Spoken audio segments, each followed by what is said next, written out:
절대전략입니다. 토마토 투자클럽 김정수 전문가입니다. 안녕하세요. 네, 안녕하세요. 반갑습니다. 정투자 김정수 전문가입니다. 네, 그동안의 시장에 대해서 주도주가 압축이 돼서 여기서 순환매가 돌고 있다라고 해석을 해주셨는데요. 이런 와중에 또 지수는 꾸준히 오름세를 나타내고 있습니다. 오늘 분위기가 상당히 좀 좋은데요. 어떻게 한 줄 평하시겠어요? 주도주의 순환매 장세 지속 이렇게 표현을 했습니다. 그러니까 그 큰 맥락에서는 바뀌지 않았다. 계속해서 주도주가 지수 상승을 좀 이끌고 있다. 이렇게 봐주시는 건데 그러면 그 순환매가 지금 어디쯤 와 있는지 이런 부분들 오늘 장에서 눈에 띄는 점들 체크해 주시죠. 네, 지금 주도주의 순환매 장세 지속 전략으로 주도주의 순환매 이 장세 지속으로 제가 말씀드리고 있는 거는 크게 두 가지죠. 코로나19 관련된 진단키트 쪽도 아니고요. 저는 이제 바이오 제약하고 그다음에 5G입니다. 뭐 방송 계속 보신 분들은 지금 바이오 제약 요 부분에서 가장 좀 중요한 게 이 돌연변 이 변종에 대한 이 키워드를 좀 잡아내는 게 되게 좀 중요하다라는 말씀을 좀 계속적으로 좀 드리면서 5G 쪽에 대한 이 전략과 같이 바이오 제약에서 이제 선별 압축 전략을 좀 제시를 좀 해드리고 있죠. 그래서 요 구간에서 계속 저는 자금이 메인으로 좀 돌고 그리고 나서 좀 여유가 생기면 이제 낙폭주들 가운데서 이제 경기 민감주들이 이제 너무 많이 빠졌다 보니까 그거에 대한 좀 기술 반등이 좀 중간중간에 좀 나오는 구조다. 그래서 전체적인 큰 틀이 바꾸어지는 구조는 아니다. 저는 이렇게 좀 보고 있고요. 그 다음에 코로나19 관련돼 가지고 지금 인도 쪽에서도 새로운 좀 돌연변이가 좀 나오고 있다 이런 이야기가 보고 있는데 우리가 좀 잘 생각을 해야 될 게 코로나19와 관련된 부분들은 지수로 좀 위치를 좀 확인을 하면요.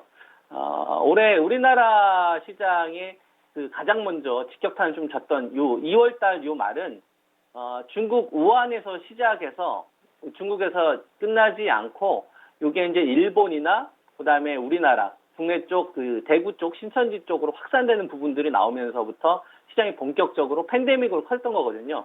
그리고 나서 팬데믹으로 확산됐던 시점이 2월 말에서 이제 3월 중순까지 됐던 거고 3월 중순 이후에 시장에서 대한민국을 대표했던 이제 반도체가 그죠? 이 반도체보다는 이제는 바이오 제약 쪽으로 완전히 주도권이 좀 넘어갔던 구간으로 지금까지 한 8월 달까지 이제 온 거거든요. 근데 현재 코로나 이슈는 코로나19와 관련된 이 부분은 우리가 4월 달에서 6월 달, 그다음에 이제 7월 달까지 발생되었던 이 코로나 요 상황과는 좀 다릅니다. 이때도 코로나가 있고요. 지금 현재 8월 31일이 지금 현재도 코로나가 있지만 4월 달에서 6월 달에 발생되었던 코로나는 지금은 거의 없어요.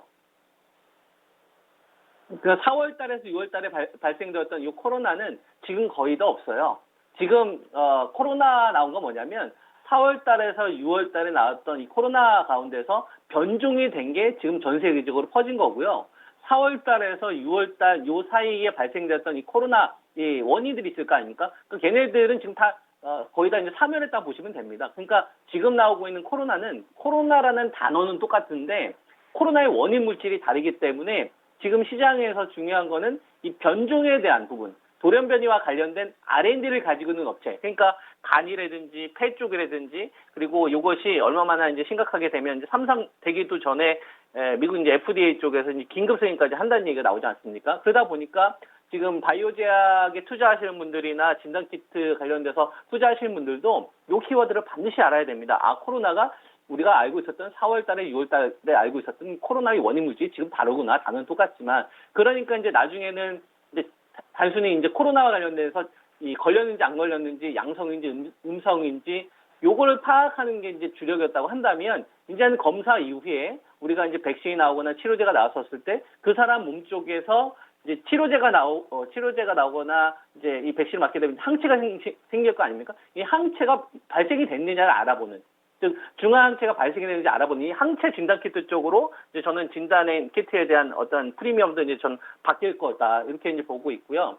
그 다음에 바이오 제약 가운데서 요번에 돌연변이와 관련된 부분에 묻지마 자금들 지금 겁나 많이 들어오고 있거든요.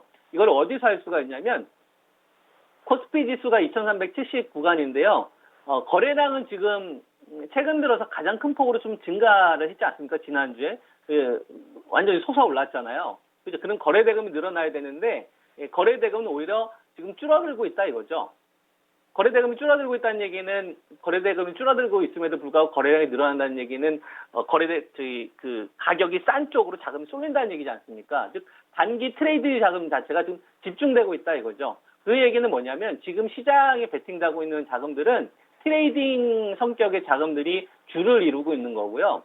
추세 쪽으로 베팅한 자금들이 없다 이거죠. 그러니까 지금은 오히려 이제 호재가 좀 나온다거나 이런 바이오 제약 주식들 있지 않습니까? 이런 주식들은 좀 단기 이격가에 좀 벌어지는 시점이 나오게 되면 오히려 좀 매도 타임을 좀 잡는 호재 대응에 대해서 좀 이런 식으로 가는 게 좋을 것 같고요. 그 다음에 이 빈자리를 메꿔줄 수 있는 것이 이제 5G 쪽에서 순환매가 더 적극적으로 조금 나타날 것이다. 그래서 이러한 전략을 제가 한 2주, 3주 정도 제시해 드렸던 것 같아요. 그 흐름대로 저는 그대로 좀 보면 된다. 이렇게 이제 말씀을 좀 드릴 수 있을 것 같습니다. 네. 그리고 종목 얘기는 한 가지만 좀 질문을 드릴게요.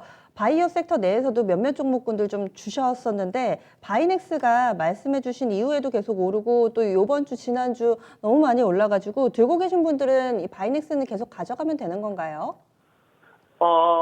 제가 말씀드릴 수 있는 거는 모르겠고요. 그러니까 이게 얼마까지 더 갈지는 이건 사실 예상이 안 됩니다. 왜냐하면 한번 묻지마 자금이 들어오는 거는 현재 구간에서 이 목표치를 설정한다는 것 자체는 그 과열 고점을 맞춰야 된다는 게 때문에 뭐 솔직하게 말씀드리면 모르겠어요. 모르겠고 이 주식이 왜 움직일까를 한번 생각을 해보면 여기서 돈이 되는 그러니까 수익이 어느 쪽으로 가겠다라는 건 키워드를 뽑아낼 수 있을 것 같습니다. 이게 무슨 얘기냐면 요번에 모더나 쪽에서 코로나19 관련돼 가지고 7월 달부터 이 3만 명을 대상으로 임상 실험을 좀 진행을 했거든요. 7월 달부터. 그러면 그 전에 이상이 진행됐다는 얘기잖아요. 이상이 진행이 됐었는데 그때 600명을 대상으로 임상 이상이 진행이 됐는데 일상 때는 18세에서 55세의 환자에 대해서 환자가 아니죠. 일반 사람들에 대해서 45명 했는데 여기서 어르신분들이 빠졌어요.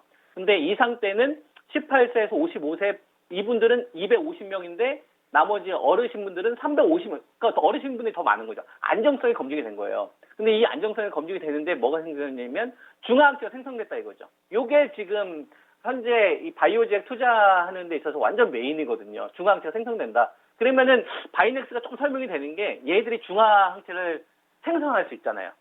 우리가 이제 CDMO로 분류할 수도 있지만 단순히 위탁 생산하는 게 아니라 얘네들은 중화항체도 생산할 수 있는 기술을 가지고 있거든요. 그러면 요거는 이렇게 우리가 작용할 수 있는 것 같습니다.